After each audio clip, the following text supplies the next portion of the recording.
اعوذ باللہ من الشیطان الرجیم بسم اللہ الرحمن الرحیم۔ آج کے درس میں ہم سورہ بقرہ کی 4 آیاتوں پر گفتگو کریں گے، آیات 104 سے لے کر 107 تک۔ ان آیاتوں میں کچھ موضوعات ہیں، مسائل و سوالات ہیں جن کو ہم جاننے کی کوشش کریں گے۔ اول یہ کہ یہاں پر یہودیوں کی پس ذہنیت، ان کی بے ادبی اور بے احترامی، خصوصاً آپ صلی اللہ علیہ وسلم کی مجلس میں کیوں اور کس وجہ سے، اس پر ہم بات کریں گے۔ اس کے علاوہ وحی کا مقام اور مرتبہ، اس کی اہمیت اور صاحب وحی سے متعلق بیان اور یہودیوں کا اعتراض اور ان کا جواب، اس پر ہم تفصیلی گفتگو کریں گے۔ ایک اہم مسئلہ ہے ناسخ اور منسوخ کا، کہ کیا قرآن مجید اپنے سے ماقبل کتابوں کا ناسخ ہے؟ واقعی میں قرآن نے بائبل کو یعنی تورات، زبور، انجیل اور پہلے صحیفوں کو منسوخ کیا ہے، یا خود قرآن کی بعض آیاتیں قرآن کی آیاتوں کو منسوخ کیا ہے، یا سنت سے، احادیث سے قرآن کی آیاتیں منسوخ ہوتی ہیں؟ اس کے بارے میں ہم تفصیلی بات کریں گے۔ تو 3 عنوانات ہیں، 3 مسائل ہیں، 3 سوالات ہیں جن کو ہم سمجھیں گے 3 حصوں میں۔ پہلا حصہ آیات 104 سے یہودیوں کی پس ذہنیت کے بارے میں، ان کی بے ادبی، بے احترامی اور آپ صلی اللہ علیہ وسلم کی مجلس میں خصوصاً ان کی شرارتیں کیوں اور کس طرح۔ تو آپ توجہ فرمائیں۔ فرمایا یا ایھا الذین آمنوا، اے لوگوں جو ایمان لائے ہو، لا تقولوا راعنا، مت کہا کرو، مت کہو راعنا، وقولوا اور کہا کرو انظرنا، واسمعوا اور سنا کرو، وللکافرین اور کافروں کے لیے عذاب علیم، عذاب ہے دردناک۔ اے ایمان والو راعنا کہو، اے ایمان والو راعنا مت کہو اور انظرنا کہو۔ یہ راعنا اور انظرنا میں کیا فرق ہے؟ کیوں ان کو روکا گیا مسلمانوں کو آپ صلی اللہ علیہ وسلم کی خصوصی مجلس میں، کہ آپ صلی اللہ علیہ وسلم کی مجلس جب آتے ہو تو آپ وہاں پر راعنا مت کہو، وہاں انظرنا کہا کرو، اور بات کو سنو، بات کو سنو، اس کو سمجھنے کی کوشش کر لو۔ کافروں کی طرح حرکات مت کرو، ان کے لیے دردناک عذاب ہے۔ تو راعنا اور انظرنا میں کیا فرق، اور ایمان والوں کو کیوں روکا گیا، اس پر ہم بات کر لیں گے۔ راعنا کا بنیادی مطلب ہے، معنی ہے عربی میں ہماری رعایت کرو، ہماری رعایت کرو، ہمارا لحاظ رکھو، ہم کو توجہ دے دو۔ یہودی آتے تھے آپ صلی اللہ علیہ وسلم کی مجلس میں، تو وہاں پر وہ بھی ایسا کہتے تھے، مثلا اس ماحول کو وہ خراب کرنا چاہتے تھے، بار بار سوال کرنا اور بار بار مجلس کو ڈسٹرب کرنا، بے ادبی کرنا، بے احترامی کرنا، طنز کرنا، مزاح کرنا، تاکہ مسلمانوں کی نظر میں نعوذ باللہ آپ صلی اللہ علیہ وسلم کے مقام اور مرتبہ کو وہ گرا دے۔ چونکہ راعنا کا مطلب ہے ہماری طرف رعایت کرو، اگر اس کو معمولی پر راعنا بولو، اس کا ترجمہ الگ ہو جاتا۔ راعنا ہماری رعایت کرو، ہمارا لحاظ رکھو، ہمیں بھی سنو، ہمیں بھی توجہ دے دو۔ اگر آپ اس کو راعی نہ بولو گے تو اس کا مطلب ہوگا اے چرواہے، اے چرواہے، اے چرواہے، ہماری بات کو سنو۔ اور ایک اور بھی اس کا ایک مطلب تھا نا، رائے اس کا چرواہے کے ساتھ ساتھ، یعنی رعونت والے، اے رعونت والے۔ نعوذ باللہ وہ نبی علیہ السلام کو متکبر سمجھتے تھے، اور اس کو نعوذ باللہ احمق، اس لفظ میں وہ کوشش کرتے تھے کہ آپ صلی اللہ علیہ وسلم کو احمق وہ ثابت کرے، گویا کہ وہ آپ صلی اللہ علیہ وسلم کی توہین اور آپ صلی اللہ علیہ وسلم کی تنقیص کرتے تھے۔ آپ وسلم کے مقام اور مرتبے کو گرانے کے لیے، اور ایسے غلط الفاظ استعمال کرتے تھے۔ اور آپ سب کو معلوم ہے یہ جو الفاظ ہوتے ہیں نا، ان کا بھی ایک اثر ہوتا ہے نفسیاتی طور پر، اگر اس کو ہم سمجھنے کی کوشش کریں۔ مطلب ایک معاشرے میں، ایک سوسائٹی میں کچھ الفاظ وہ معاشرے والے اس کو اچھا نہیں سمجھتے، تو آپ ان کو انہی الفاظ سے بار بار یاد کراتے۔ یعنی میں اپنے لیے ایک نام کو پسند نہیں کرتا، بچپن میں ایک نام سے مجھے پکارا جاتا تھا، ابھی میں بڑا ہوا، اب اس چیز کو میں اپنے لیے پسند نہیں کرتا، میں اس چیز سے خار کھاتا ہوں، اور آپ بار بار اسی نام کو جو ہے نا دوہراتے جاتے، یعنی مجھے کنفیوز آپ کرتے، مجھے آپ پریشان کرتے، مجھے آپ غصہ دیتے، اور دوسروں کی نظر میں بھی میری تم توہین کرتے ہو، مجھے ہلکا بنانا تم ثابت کرتے۔ دیکھیں اسکولوں میں جب پڑھتے تھے تو کچھ لوگ کچھ چیزوں کو پسند نہیں کرتے تھے، کچھ لڑکے، ہم ان کو تنگ کرنے کے لیے بار بار انہی الفاظ کو دہراتے تھے۔ تو انسان جو ہے نا، شریف انسان ایسا نہیں کرتا۔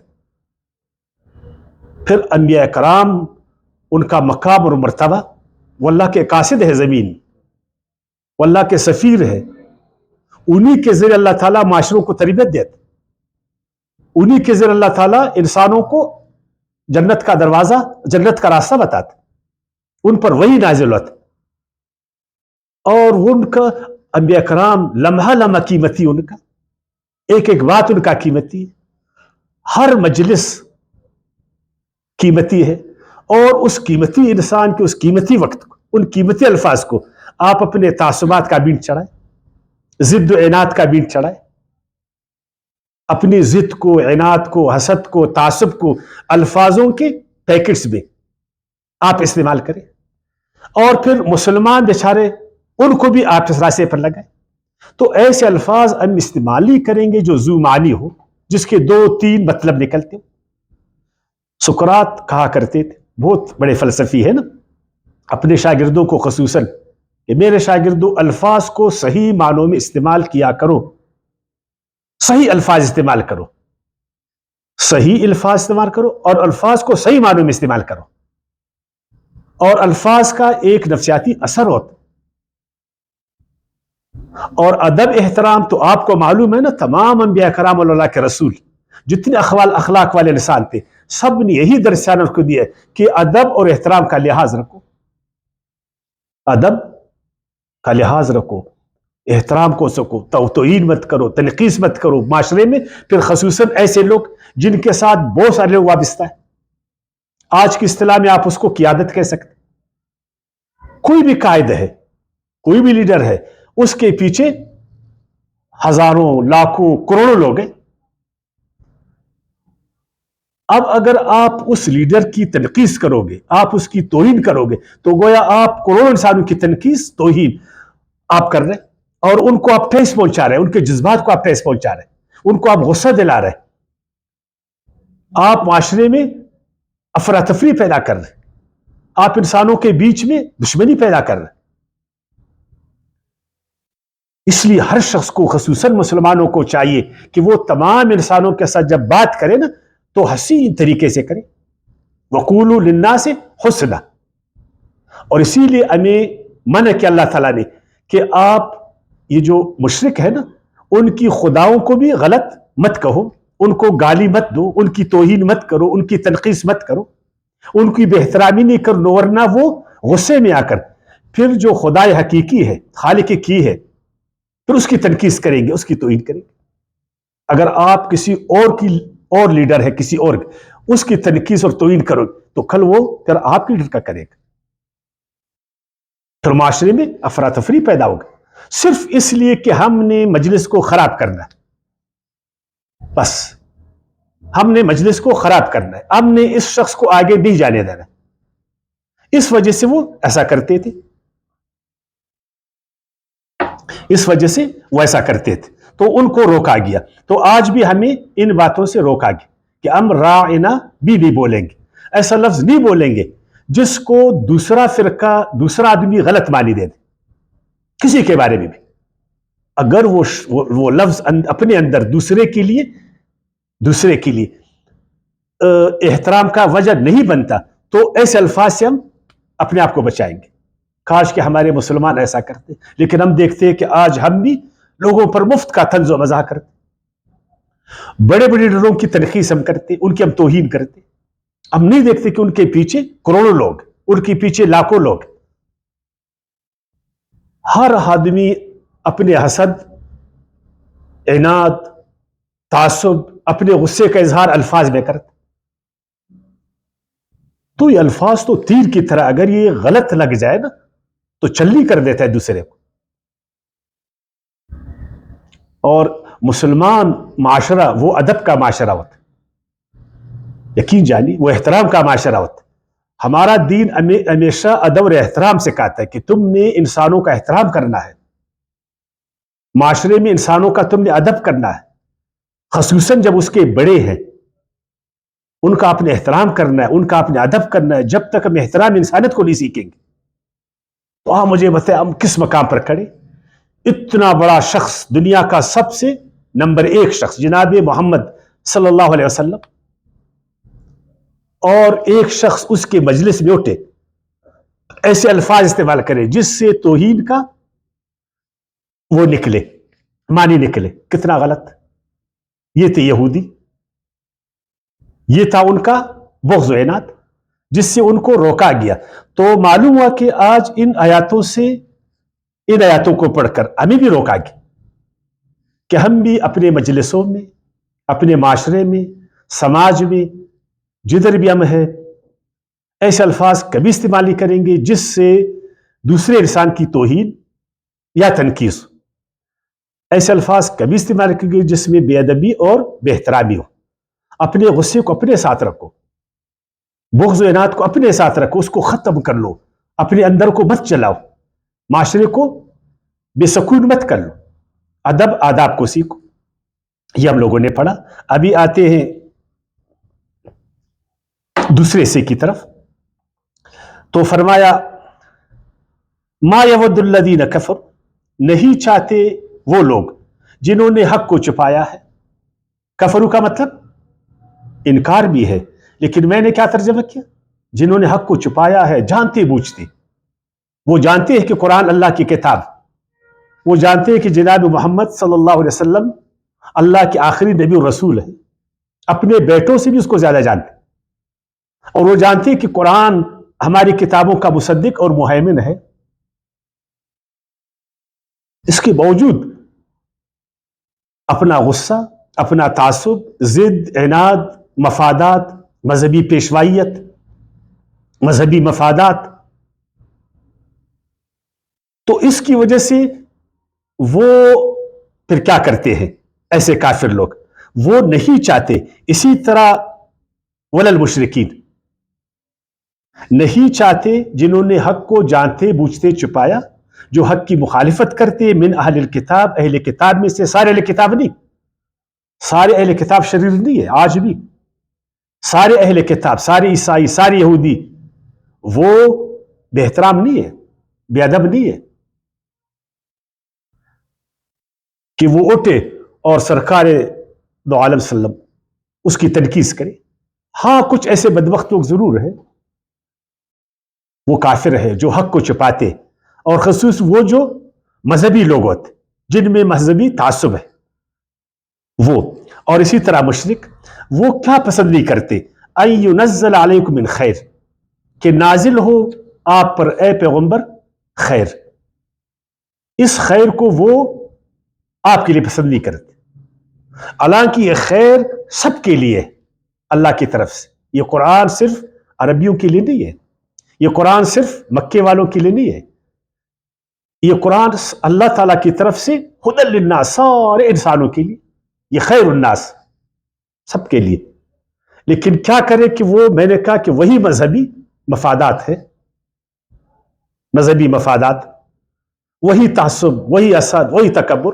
نحن ابناء اللہ پڑھا آپ لوگوں نے نا، وہ سورہ مائدہ کی آیت 18 میں، نحن ابناء اللہ واحباہ، دین کے ٹھیکیدار تو ہم ہیں، ہم اللہ کے چہتے ہیں، نعوذ باللہ اللہ تعالی ہم اللہ کے بیٹے ہیں.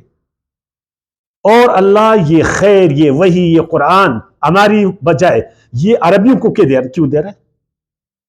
یہ یہودیوں کی بجائے، بنی اسحاق کی بجائے یہ بنی اسماعیل کی طرف کیوں جا رہا ہے؟ ہماری زبان کی بجائے عبرانی کی، یہ عربی بھی کیوں نازل ہو رہا ہے؟ ہمارے کسی مذہبی پیشوا کی بجائے یہ ایک عربی جناب محمد صلی اللہ علیہ وسلم پر کیوں نازل ہو رہا ہے؟ بس یہ تعصب۔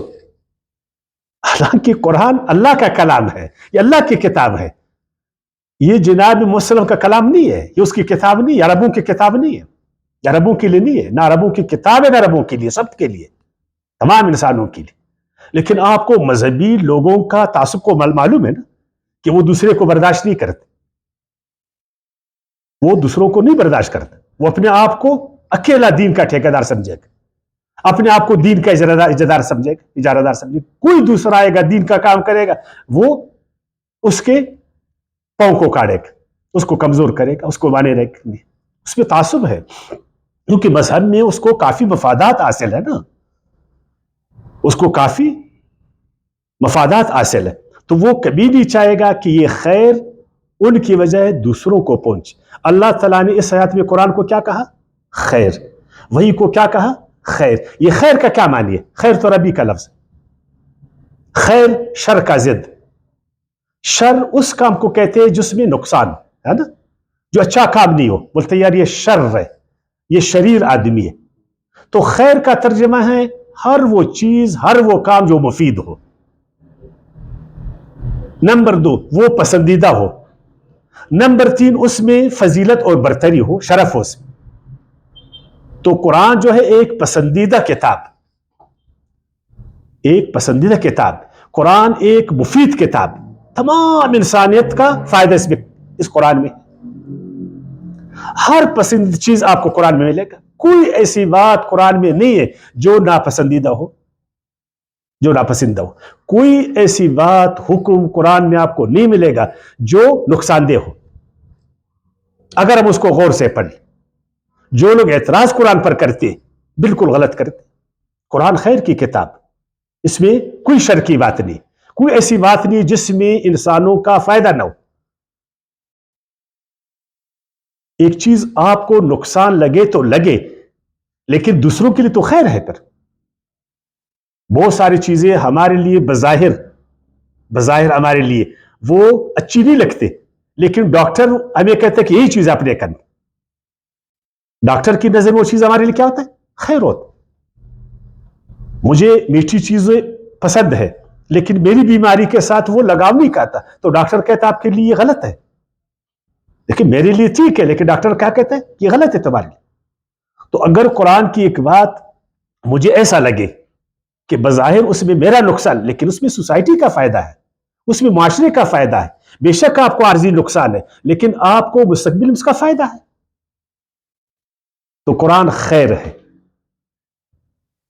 من ربکم، یہ رب کی جانب سے ہے، یہ کوئی انسان کی جانب سے نہیں۔ واللہ، اور اللہ یختص، خاص کرتا ہے، برحمتی، اپنی رحمت سے۔ دوسرے الفاظ میں یہ نبوت اور وہی اللہ کی رحمت بھی ہے، سراسر خیر و برکت، سراسر خیر و برکت، اسی طرح سراسر رحمت۔ وہی اللہ کی رحمت ہے، یہ زحمت نہیں ہے، اپنے آپ پر ہم اس کو بوجھ نہیں سمجھے۔ بے شک مذہبی لوگوں نے اس کی ایسی تشریح کیا ہوگا، غلط تعویل کی ہوگی، غلط ترجمہ کیا ہوگا، جس کو آج ہم بوجھ سمجھتے، لیکن خود جو قرآن ہے، خود نبوت اور رسالت ہے، وہ کبھی جو ہے نا وہ زحمت نہیں ہے، کبھی سوسائٹی پر وہ بوجھ نہیں۔ اور دوسری بات، خیر، مفید کام، پسندیدہ کام، کیا وہ کسی پر بوجھ بن سکتا ہے؟ کیا وہ زحمت بن سکتی؟ تو قرآن تو رحمت ہے۔ یہ اور بات ہے کہ آج وہ رحمتوں کو ہم حاصل نہیں کر پا رہے، وجوہات بہت ہے، آہستہ آہستہ ہم پھر بتائیں گے آپ کو کون سے وجوہات کہ اس خیر سے ہم فائدہ نہیں اٹھا رہے، اس رحمت والی کتاب سے ہم فائدہ نہیں اٹھا رہے، وہ رحمت کا نبی، رحمت کا رسول، رحمت العالمین، ان کی اس رحمتوں سے فائدہ نہیں اٹھا رہے۔ وہ رکاوٹیں بیچ میں، آہستہ آہستہ انشاءاللہ پھر بتائیں گے آپ کو. لیکن یہ جو اللہ کی رحمت ہے، یہ خیر ہے، یہ میرے من پر مجھے نہیں ملے گا. وہی میرے من پر نہیں ملے گا، میری خواہشات پر نہیں ملے گا، یہ اللہ کی مشیت پر ملے گا. اللہ کی مشیت کے پیچھے اللہ کا علم ہے، اللہ کا ارادہ ہے نا جی. تو اللہ نے جو چاہا ہے یہ قرآن اسی کو ملے گا. اللہ نے چاہا کہ یہ قرآن جناب محمد صلی اللہ علیہ وسلم کو ملنا ہے، پھر اس کے واسطے سے سارے انسانوں کو ملنا ہے. تو اللہ تعالیٰ نے اپنے علم میں، اپنے ارادے میں کس کو خاص کیا تھا؟ جناب محمد صلی اللہ علیہ وسلم. تو کیا میں ابھی اللہ کی مشیت، اس کے ارادے اور علم کے خلاف جاؤں؟ ایک مریض ڈاکٹر کے ارادے پر، علم پر چلے گا، اپنی منمانی کرے گا. اللہ حکیم ہے، اللہ علیم ہے، وہ ہمارا خالق اور مالک ہے، وہ کائنات کا رب ہے. اور ہم انسانوں میں سے کچھ بغض و عداوت کریں اور اس کے علم کو ہم چیلنج کریں، اس کی حکمت کو ہم چیلنج کریں کہ یہ کتاب عربی میں کیوں نازل ہوئی، ہماری زبان میں کیوں نہیں، ہم پر کیوں نہیں، دوسروں پر کیوں، ہمارے مذہبی پیشوا پر کیوں نہیں اور جناب محمد صلی اللہ علیہ وسلم پر کیوں. تو آپ اللہ تعالیٰ کی مشیت کو پھر نہیں مان رہے، آپ اس کی علم و حکمت کو آپ نہیں مان رہے. گویا کہ یہ اعتراض پر خالق کائنات پر ہے. پھر اس کا علم، پھر تمہارا علم، اس کی حکمت، آپ کی حکمت. تو اپنی جو اپنا غصہ ہے مذہبی، اپنا مذہبی جو تعصب ہے، اس کو اپنے ساتھ رکھو. اس مذہبی تعصب کو ہے نا، یعنی اس کو ایسا وہ نہیں کر لو کہ جس سے معاشرے کو نقصان پہنچے. لیکن یہ لوگ کرتے رہتے، ان کا کام یہی ہے، دندہ ان کا یہی ہے. ان کو معلوم ہے کہ اگر ہم مخالفت نہیں کریں گے اس دین حق، ہم مخالفت نہیں کریں گے قرآن کا، ہم مخالفت نہیں کریں گے جناب محمد صلی اللہ علیہ وسلم کا، تو اس میں ہمارا مذہبی اقتدار ہم سے چھن جائے گا. یہ جو مذہبی پیشوائیت ہر ایک ہمارے قدموں میں گرا ہے، ہر ایک دستبوستی کر رہا ہے، اور ہر ایک ہمارے جو مذہبی چوغے سے ڈرتا ہے، سب ہمارے مذہبی فتواؤں کے نیچے ہے، ہر ایک ہمارے حکم کے نیچے. ان کی سورا خیرات ہم کھاتے اور ہم مفت میں بیٹھے ہیں، ان کی محنتوں کو ہم کھاتے. تو یہ کبھی چاہیں گے کہ لوگ ان کو چھوڑ کر اللہ کی طرف جائیں؟ یہ لوگ ہمیں اللہ کی طرف چھوڑیں گے؟ یہ لوگ ہمیں اللہ کے نبی و رسولوں کی طرف چھوڑیں گے؟ کیوں؟ اگر اس طرف ہم جائیں گے تو ان کی جو مذہبی اقتدار ہے وہ خطرے میں پڑ جائے گا. یقین جانیے، نہ آپ کو پنڈت چھوڑے گا، نہ آپ کو پادری چھوڑے گا، نہ آپ کو ربی چھوڑے گا، نہ ہمارے والے آپ کو چھوڑیں گے. نہیں چھوڑیں گے آپ کہ آپ قرآن کی طرف آ جائیں، آپ ڈائریکٹ سیرت کی طرف جائیں.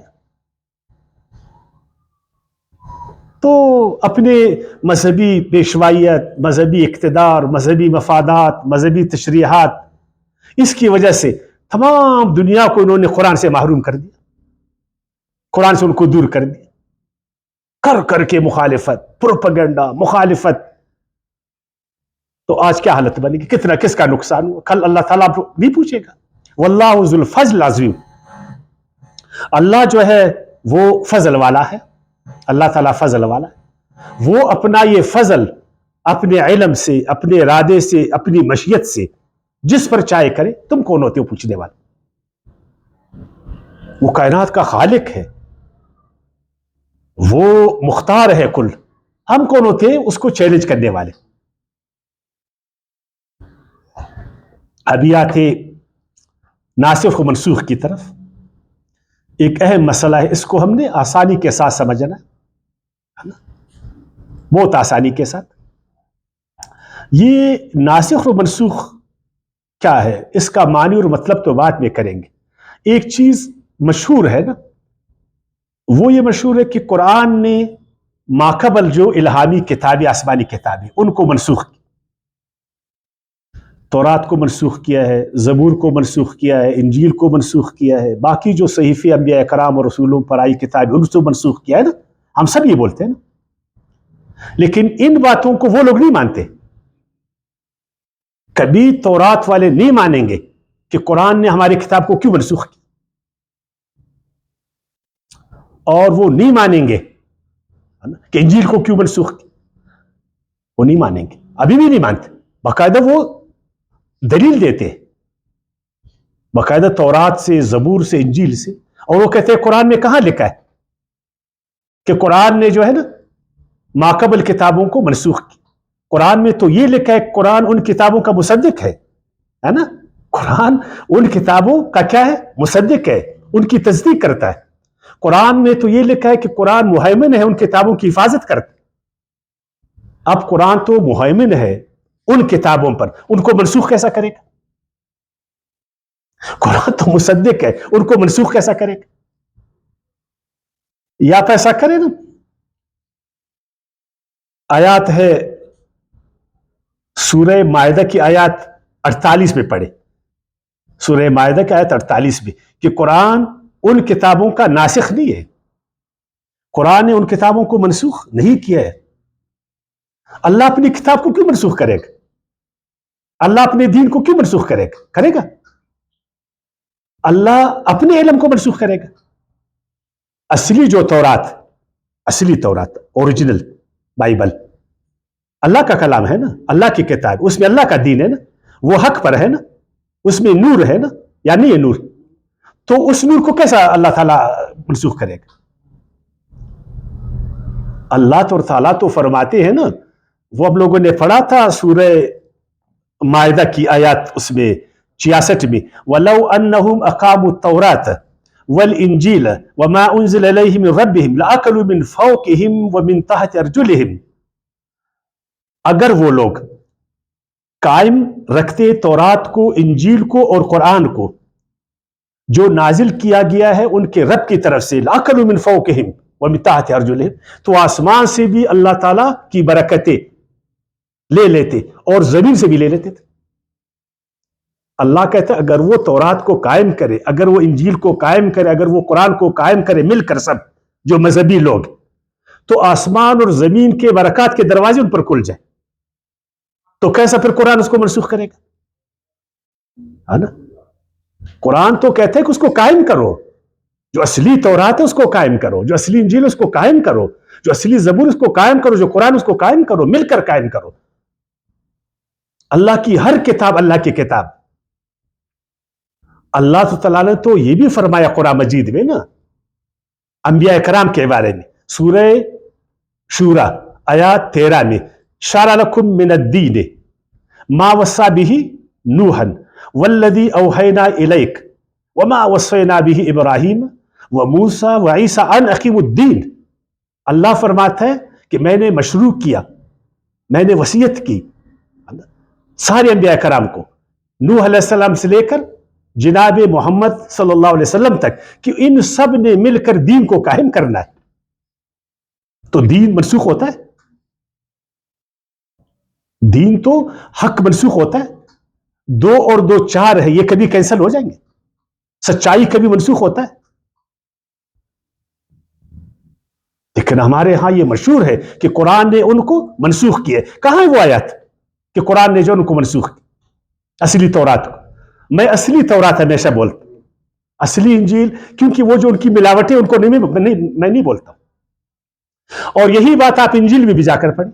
جب عیسیٰ علیہ السلام آئے نا تو یہودیوں نے کہا آپ آئے ہیں نا ہماری شریعت کو منسوخ کرنے کے لیے, تو انہوں نے کہا نہیں, بالکل ایک نبی ایک رسول اس لیے نہیں آتا ہے کہ وہ اللہ کی کتاب کو منسوخ کرے, اللہ کی بات کو منسوخ کرے. آج بھی جا کر انجیل کی جو پہلی کتاب ہے متیو باب 5 آیات 17 سے 18 تک آپ اس کو پڑھیں. وہ انکار کرتا ہے ہم منسوخ کرنے کے لیے نہیں ہے, بلکہ ہم اس کو اٹھانے کے لیے آئے, ہم ان کو اٹھانے کے لیے آئے. ہر کتاب دوسرے کا سپورٹر ہے, ہر کتاب دوسرے کو سپورٹ کرتا ہے نا. ہر کتاب دوسرے کا محافظ ہے, ہر کتاب دوسرے کا مصدق ہے, ہر نبی دوسرے نبی کا بھائی ہے. نبیوں میں فرق نہیں ہے, یا ہے کوئی فرق ہے نبیوں میں؟ تو یہ مذہبی جو پیشوا ہے نا, یہ بیچ میں اس طرح کے روڑے اٹکاتے, درار پیدا کرتے, اللہ کے دین کو تقسیم کرتے. کتابوں میں اللہ تعالیٰ کی کتابوں میں فرق کرتے، حق میں فرق کرتے، اور اللہ کے جو ماننے والے ان میں یہ فرقہ بازی پیدا کرتے، حالانکہ ان کو روکا گیا تھا ان اقیم الدین ولا تتفرقوا فیہ، سارے انبیاء کرام کو، کہ آپ لوگوں نے مل کر، سب نے اپنے اپنے زمانے میں، سب نے اپنے اپنے زمانے میں کیا کرنا ہے؟ دین کو قائم کرنا ہے، اور امت کو فرقے فرقے سے بچانا ہے۔ اگر میں کہوں کہ وہ غلط ہے، وہ کہ بھائی صحیح غلط نہیں ہوتا، غلط غلط ہوتا، غلط آج بھی غلط ہے، غلط کل بھی غلط تھا، غلط کل بھی غلط ہوئے گا، ہے نا؟ صحیح آج بھی صحیح ہے، صحیح کل بھی صحیح تھا، صحیح کل بھی صحیح ہوئے گا۔ تو کیا توحید کی تعلیمات اصلی تورات میں نہیں تھی؟ نہیں ہے، انجیل میں نہیں ہے، تو توحید بھی منسوخ ہوئے گا، اللہ کی وحدانیت منسوخ ہوئے گا، کیا اخلاق منسوخ ہو جائیں گے؟ شریعت تو اخلاق ہے نا، بنیاد اس اخلاق ہے، تو اخلاق کبھی منسوخ ہوتا ہے؟ اس زمانے میں جھوٹ جائز تھا، آج وہ تو ہمارے والے لوگ ہیں، بولتے ہیں ان کتابوں میں سجدہ انسانوں کو جائز کیا تھا؟ انسانوں کو جائز تھا، بادشاہوں کو، آج ناجائز ہے۔ یہ تو آپ کی باتیں ہیں، قرآن کی باتیں تو نہیں۔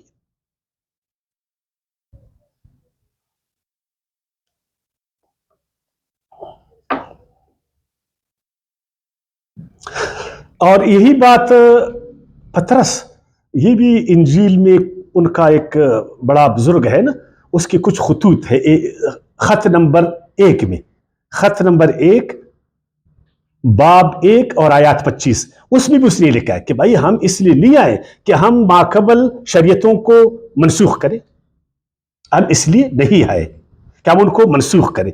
اچھا، اگر وہ منسوخ نہیں ہے وہ کتابیں، تو پھر کیا قرآن کی آیاتوں نے قرآن کو منسوخ کیا؟ ہمارے اکثر علماء کی یہ رائے کہ چلو وہ تو منسوخ نہیں ہے، اصلی تورات منسوخ نہیں ہے، اصلی انجیل منسوخ نہیں ہے، اصلی زبور منسوخ نہیں ہے، تو وہ کہتے کہ قرآن منسوخ ہے، قرآن کی بعض آیاتوں نے بعض آیاتوں کو کیا کیا؟ منسوخ کیا۔ کیوں بھائی؟ کیوں؟ اللہ تعالیٰ نے ایک آیات، قرآن تو ہدایت کی کتاب ہے نا، اخلاق کی کتاب ہے نا، نور ہے اس میں نا، یا کچھ اور ہے؟ اللہ کا کلام، تو نور کبھی منسوخ ہوتا ہے؟ کبھی ہوتا ہے؟ ہدایت رہنمائی کبھی منسوخ ہوتی ہے؟ حق کبھی منسوخ ہوتا ہے؟ نہیں جی، ایک آیات نے دوسرے کو منسوخ کیا، اس آیات نے اس کو منسوخ کیا، اس آیات نے اس کو منسوخ کیا۔ اچھا، وہ جو آیاتوں نے اس کو منسوخ کیا ہے وہ کون سی آیاتیں ہیں؟ آپ ہمیں بتائیں۔ اچھا، جو منسوخ ہے وہ کہاں ہے؟ وہ کہاں ہے؟ وہ پہلے سورہ احزاب، سورہ بقرہ جتنی بڑی سورت تھی، پھر وہ اس کی بہت ساری آیتیں منسوخ ہو گئی اور وہ چھوٹی سورت بن گئی۔ اچھا، سنت نہیں، روایات حدیث، یہ بھی قرآن کو منسوخ کر سکتے۔ ایک ضمنی چیز ایک قطعی چیز کو کیسے منسوخ کرے گا؟ قرآن اللہ کا کلام اور احادیث اگر صحیح ہے بشرط، تو وہ تو اللہ کا کلام تو نہیں ہے نا، وہ تو نبی علیہ السلام کا فرمان، تو نبی علیہ السلام کا فرمان اللہ کے فرمان کو کیسا کینسل کرے گا؟ کینسل۔ اچھا، کچھ ایسی آیاتیں کہ اس کے الفاظ تو منسوخ ہے، کیا ہے؟ الفاظ منسوخ ہے، قرآن میں نہیں ہے، لیکن اس کا حکم منسوخ نہیں ہے۔ وہ نہیں، شادی شدہ مرد شادی شدہ عورت کو اگر وہ زنا کرے کیا کرو؟ رجم کرو۔ تو ہم کہتے ہیں قرآن میں کدھر ہے قرآن کہ جو شادی شدہ مرد ہے، شادی شدہ عورت ہے، اگر وہ زنا کرے، زنا ثابت ہو جائے، ان کو رجم کرو؟ کدھر یہ لکھا ہے؟ بولتا ہے الفاظ تو نہیں ہے لیکن اس کا حکم منسوخ نہیں، الفاظ منسوخ ہے، حکم اس کا ہے۔ گویا کہ قرآن کی بعض آیاتیں ایسے کہ ان کے الفاظ منسوخ ہے، حکم باقی ہے، بعض پھر ایسے اس کا حکم منسوخ ہے اور آیات موجود۔ ابھی آپ کی اندازہ کریں تو اس کو پھر کوئی علم کی دنیا میں اس باتوں کو کوئی مانے گا؟ کیا قرآن میں ایسا ہے؟ کتنی آیتیں منسوخ؟ اس میں بھی اختلاف۔ پہلے زمانے میں 500 آیتیں منسوخ تھی، کتنی؟ 500 آیتیں۔ اچھا، پھر یہ 500 آیتیں کر کر کے 21 پر ٹھہر گئے، کہ نہیں جی ہم لوگوں نے تحقیق کیا وہ 500 آیاتیں منسوخ نہیں ہے. ذرا سننا, اب یہ 21, یار وہ پہلے والے بولتے تھے 500 آیاتیں منسوخ اور آپ کہتے 21 ہے, کیوں کیا دلیل ہے, کیا لاجک؟ اچھا پھر 21 والوں نے مزید تحقیق, وہ 11 پر آ گئے کہ نہیں جی اب 11 ہے. کتنے 11؟ تو وہ باقی کدھر گئے 10. اچھا پھر مزید تحقیق 9 پر آ گئے کہ نہیں جی اس میں 9 آیات, تو وہ 2 کدھر گئے. پھر آہستہ آہستہ یہ 5 پر آ گئے. اب وہ 5 آیاتیں کون سے جو منسوخ, کیوں منسوخ, کہاں ہے وہ؟ اگر منسوخ ہے تو قرآن میں کیوں موجود ہے؟ ایک چیز منسوخ ہو جائے تو پھر وہ قرآن میں پھر کیوں ہے؟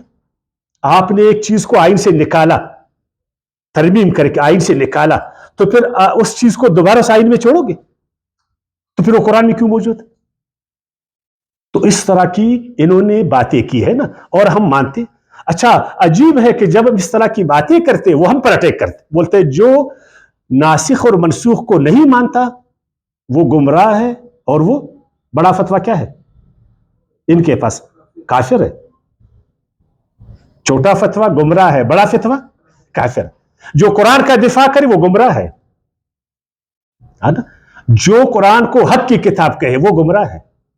جو قرآن کی ہر آیات کو نور سمجھے, ہر آیات کو نور سمجھے, ہر آیات کو نورانی سمجھے, ہر آیات کو حکمت ربانی سمجھے, وہ گمراہ ہے.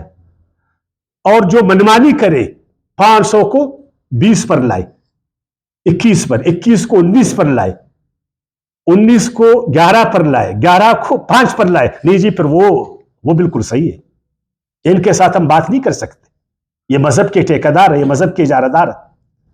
اگر ہم بات کریں گے تو بھائی آپ بات کریں نا, لاجک لائے, آرگومنٹس اپنا لائے, قرآن کی کوئی آیات پیش کر لے. آیات کو تو بعد میں ہم پڑھیں گے انشاءاللہ کہ آیات کیا ہے. ایک دفعہ میں آپ کو ذرا اس کا پس منظر بتاتا ہوں نا. اچھا چلو آتے ابھی آیات کی طرف. آیات کا معنی کیا ہے, ذرا آیات کو توجہ دے دیں. فرمایا آیات نمبر 106 ہے نا, ما ننسخ من آیات, جو کچھ ہم منسوخ کرتے ہیں, من آیات سے کسی آیات کے, سے کسی آیات کے, سے کسی آیت کے. ایسا نہیں بولا ہے ما ننسخ آیات, ایسا نہیں بولا جو ہم آیات کو منسوخ کریں, آیات سے, ذرا اس بات کو نوٹ کرنا, من آیات. ایسا نہیں بولا کہ ہم تورات کو منسوخ کریں, ادھر ہے نہیں, زبور کو ہے نہیں, انجیل کو ہے نہیں, قرآن کو نہیں, آیات, وہ بھی آیات سے. اب آیات سے کون سی چیز اللہ تعالیٰ منسوخ کرتا ہے, اس کو اپنے ذہن میں رکھنا. او ننسہا, یا ہم اس کو فراموش کریں. ادھر وہ کہتے ہیں ہم بلا دیں. اللہ تعالیٰ کوئی چیز کو بھولتا ہے؟ ترجمہ کیا کرتے, ایک چیز کو ہم بلا دیں, اللہ تعالیٰ کیسا بھولتا ہے؟ یہ بھول چوک تو ہمارا ہے نا, اللہ بھولتا ہے ایک چیز کو. اس کو فی الحال یہی معنی دیں گے, پھر بعد میں ترجمہ کریں گے نا. نات بخیر منہا, تو ہم لاتے اس سے بہتر. اچھا ایک آیات دوسرے سے کیسے بہتر ہو سکتا؟ قرآن کی کون سی آیات دوسرے سے بہتر ہے؟ اچھا بہتر کا ضد کیا ہے؟ یہ گلاس اس گلاس سے بہتر ہے, کیا اس کا معنی ہے؟ یہ سے اچھا ہے تو یہ کیا ہے, اس میں نقص ہے نا, تو اس میں نقص ہے نا, وہ نقص اس میں نہیں ہے, وہ کمی اس میں نہیں ہے. تو کیا قرآن کی کسی آیت میں کمی ہے؟ کوئی نقص ہے؟ اس سے کوئی بہتر لاتا. او مثلیہا, یا اس جیسا. اچھا اس جیسا پھر کیا لائے گا؟ اس جیسا تو پہلے سے موجود ہے, پہلے سے ایک چیز ہے, تو آپ اس چیز کو ہٹا کر وہی چیز مجھے دیتے ہو.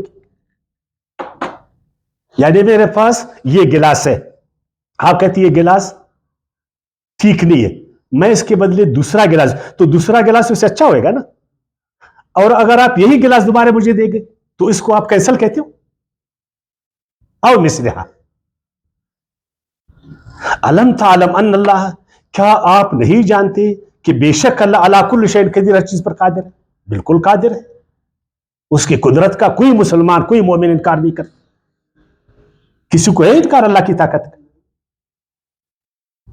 کسی کو تو نہیں ہے. اللہ تعالیٰ تو قادر اور قدیر ہے, وہ مختار کل ہے, وہ جو چاہے کرے. آمنا وصدقنا میں اس کو ماننا ہے. لیکن اس نے کیا ہے؟ علم تعلم ان اللہ لہ ملک السماوات, کیا آپ نہیں جانتے کہ اللہ کے لیے سلطنت ہے آسمان و زمین کی؟ وما لکم من دون اللہ, اور نہیں تمہارے لیے سوا اللہ کے من ولی ولا نصیر, کوئی دوست اور نہ مددگار. یہ کس کو کہتے اللہ تعالیٰ؟ اتنی سخت بات کس کو کہتے؟ یہ انہی کو کہتے جو اللہ تعالیٰ کی قدرت کو چیلنج کر رہے. کیا چیلنج کر رہے؟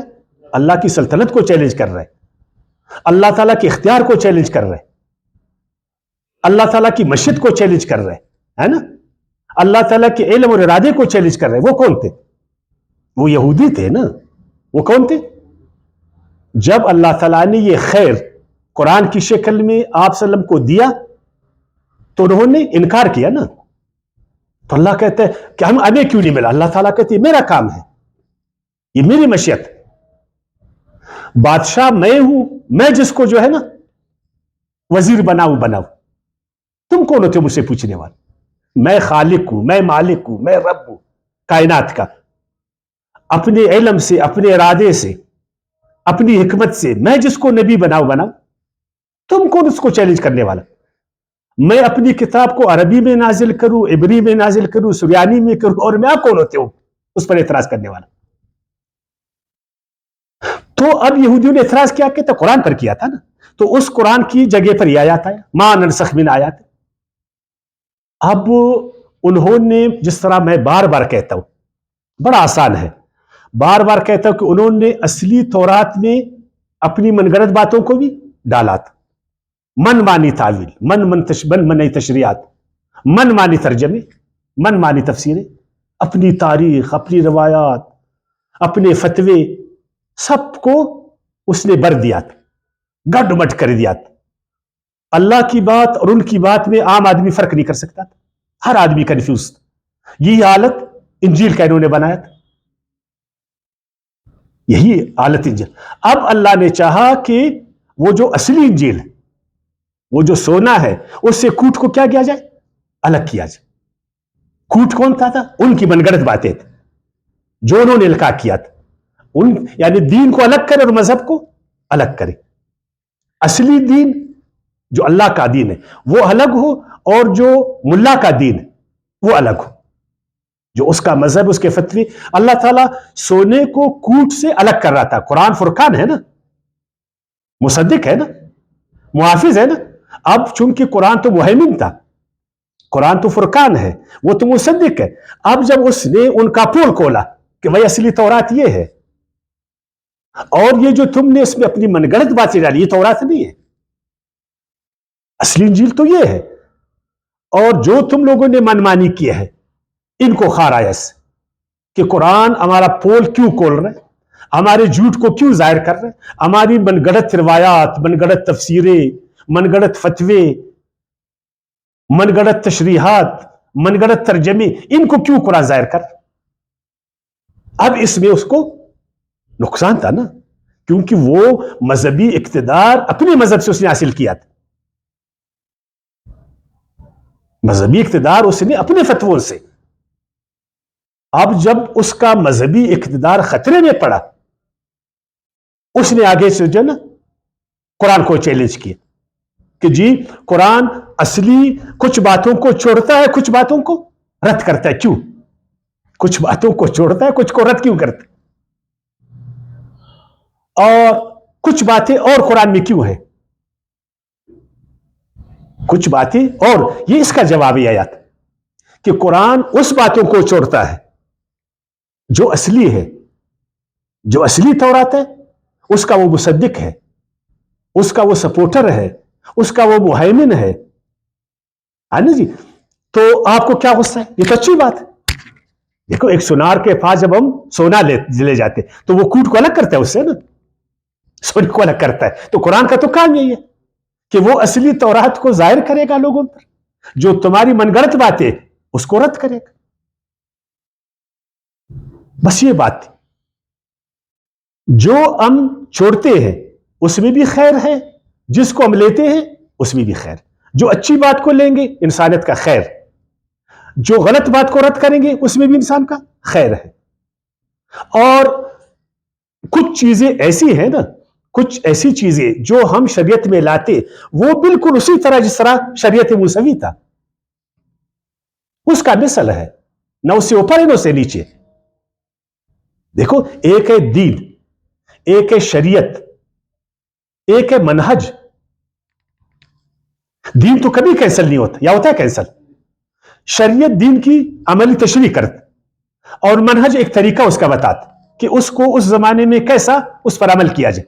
تو ایک منہج موسوی تھا، ایک منہج عیسوی تھا، ایک منہج ابراہیمی تھا، ایک منہج حضرت نوح علیہ السلام کا تھا، ایک منہج جناب محمد صلی اللہ علیہ وسلم کے تھے.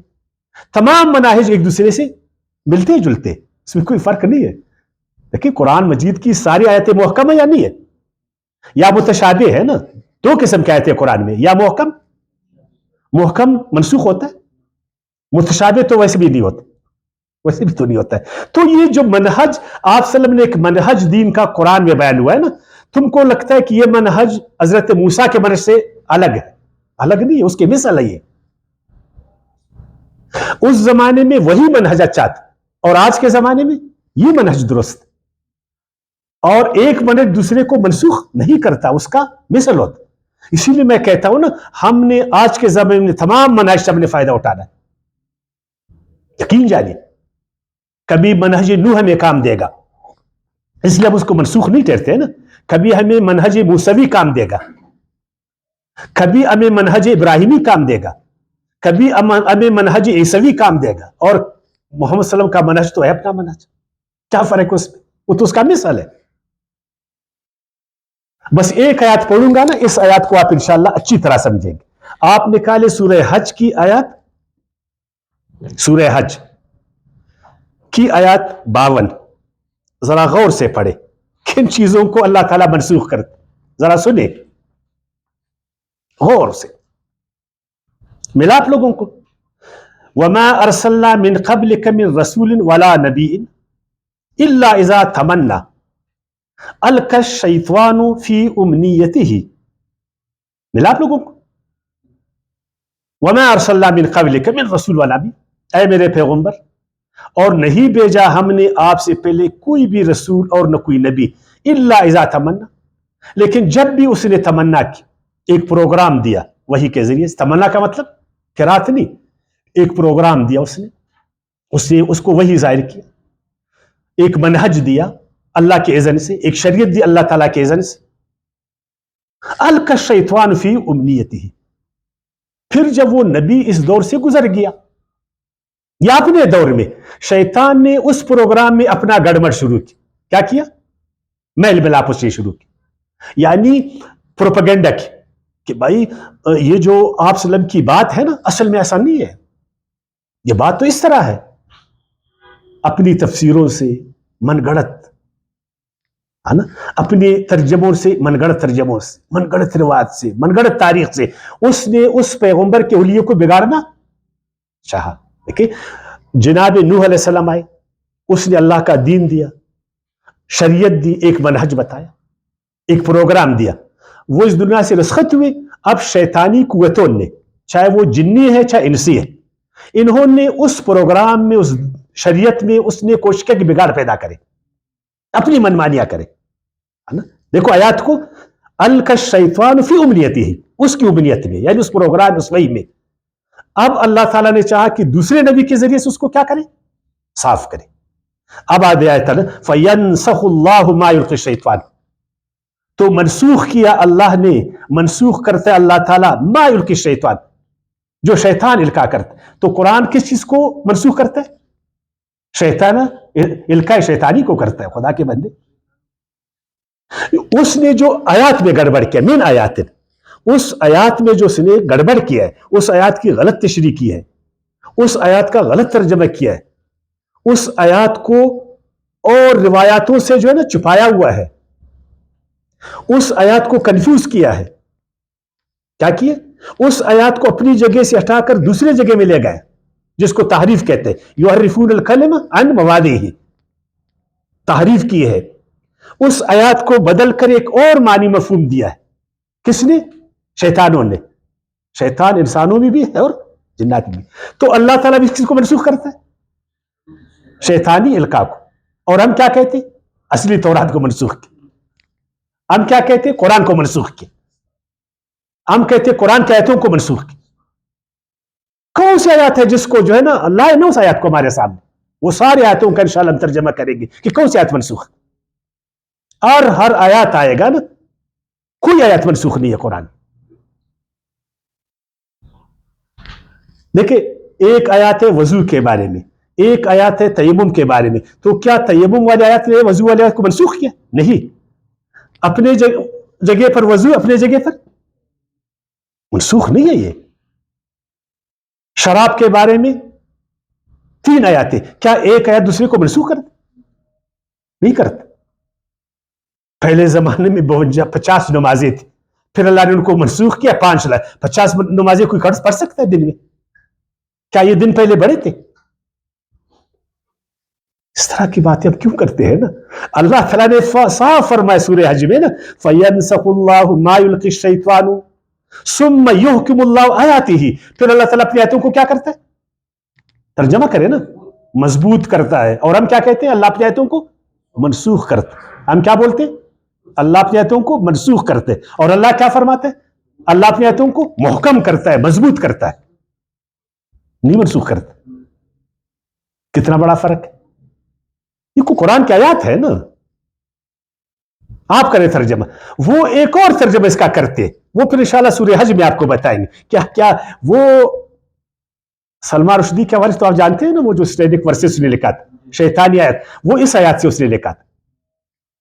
اس آیات کا سلمان رشدی نے بھی غلط ترجمہ کیا، اور ہمارے علماء نے بھی اس کو اچھی طرح، میں نہیں کی تو سارے علماء نے، کچھ نہیں، اس کا پھر انشاءاللہ ادھر ترجمہ کریں گے. لیکن ادھر اللہ تعالیٰ نے فرمایا کہ اللہ تعالیٰ منسوخ کرتا ہے القائے شیطانی کو، اور محکم بناتا اللہ تعالیٰ اپنی آیاتوں کو. ہم کیا کہتے ہیں؟ اللہ تعالیٰ اپنی آیاتوں کو منسوخ کرتا ہے. اور اللہ تعالیٰ کی آیاتیں اللہ کے علم پر ہے. ہر آیات کے پیچھے اللہ کا علم ہے، اللہ کی حکمت ہے، اللہ کی قدرت ہے. ہر آیات اپنی جگہ پر حق ہے، نور ہے، چاہے وہ تورات میں ہے، چاہے وہ زبور میں ہے، چاہے وہ انجیل میں ہے، چاہے وہ قرآن میں ہے، باقی انبیاء کرام کے صحیفوں میں ہے. تو کتنی، اگر اس طرح ہم قرآن کو پڑھیں گے نا، یہ جو مذہبی ایک فرقہ، ایک دشمنی ہے، ایک اختلاف، ختم ہو جائے گا. کیوں کل وہ ہم پر سوال کریں گے کہ قرآن نے ہماری کتابوں کو کیوں منسوخ کیا؟ تم اس کا جواب دیں گے کہ تمہاری کتابوں میں القاء شیطانی تھی. کیا تھی؟ تمہاری کتابوں میں تمہارے مذہبی شیطانوں نے القاء کیا تھا، تحریف کی تھی، گڑبڑ کیا تھا، آیاتوں میں رد و بدل، یعنی ایک آیات کو ادھر سے اٹھا کر ادھر لے گیا تھا. تو تم داد دے دو قرآن کو، اپریشیٹ کرو اس کو، پیغمبر کو، کہ تمہارے اس شیطانوں کے جو نے القاء کو اس نے صاف کر دیا، تم کو سونا ہاتھ میں دیا. قائم کرو نا بھی تورات کو، قائم کرو انجیل کو. جب تم تورات کو قائم کرو گے تو تورات میں بشارت ہے جناب وسلم کی، ہے نا؟ یعنی بھی انجیل میں بھی بشارت، قرآن کی بشارت ہے، اس میں یقین جانیے محمد صلی اللہ علیہ وسلم کی بشارت ہے. تو آپ کو پھر قرآن کو بھی ماننا پڑے گا. جب آپ اصلی تورات کی طرف آئیں گے تو آپ مجبور ہو جائیں گے کہ آپ قرآن کو مانیں گے. آپ جناب محمد صلی اللہ علیہ وسلم کی آخری نبوت رسالت کو بھی آپ مانیں گے. پھر یہ مذاہب ختم ہو جائیں گے، اللہ کا دین سب ایک دین پر آ جائیں گے. پھر جو اصلی دین ہے، جس کا حکم اللہ نے نوح علیہ السلام سے لے کر جناب محمد صلی اللہ علیہ وسلم کو دیا تھا، پھر سب مل کر اس کو قائم کریں گے. یہی بات تو ہمیشہ میں کہتا ہوں کہ آج یہ جو 5 ارب مذہبی لوگ ہیں نا، یہ سب مل کر اللہ کے دین کو قائم کریں. زمین سے بھی کہے، آسمان سے بھی کہے. کچھ باتیں رہے گی منسوخ کے بارے میں، وقت کی کمی کی وجہ سے کوشش کریں گے کہ ان کم باتوں کو، یعنی نسخ کا بہرحال میں ترجمہ کروں گا. نسخ کے 3 ترجمے ہیں، وہ آپ کے سامنے میں رکھوں تاکہ آپ آسانی کے ساتھ سمجھیں. ایک معنی ایک چیز کو ہٹا دینا، مٹا دینا، زائل کرنا. جس طرح نا ابھی میں نے ایک ترجمہ ہے بدل دینا، اور دوسرا ترجمہ ہے ہٹا دینا. 2 ترجمے ہیں. 1 ترجمہ ہے بدل دینا، 2 ترجمہ ہے ہٹا دینا. 2 ترجمے ہیں بدل دینا، 2 ترجمہ ہے ہٹا دینا. 2 ترجمہ ہے بدل دینا، 2 ترجمہ ہے ہٹا دینا. اور ایک ترجمہ کاپی کرنا، نقل کرنا، یہ سب کے لیے قرآن کی آیاتیں ہیں. تو آپ اس کے لیے کوشش کریں 45ویں سورت آیات 29، سورت نمبر 16 آیات 101، اور یہ جو ابھی ہم لوگوں نے سورہ حج میں پڑھا نا آیات 52، ان تینوں کو ملا کر آپ پڑھیں تو آپ کو خود پتہ چلے گا کہ منسوخ کیا ہے، اللہ نے کس کو منسوخ کیا تھا، کیوں کیا تھا، وجہ کیا تھی، تو آپ کو سمجھ آ جائے گا. بات بالکل آسان. یہی بات انجیل میں بھی، یہی بات تورات میں بھی، یہی بات قرآن میں بھی ہے. تو ہم کیوں خواہ مخواہ ادھر ادھر جائیں؟ وما علینا الا البلاغ.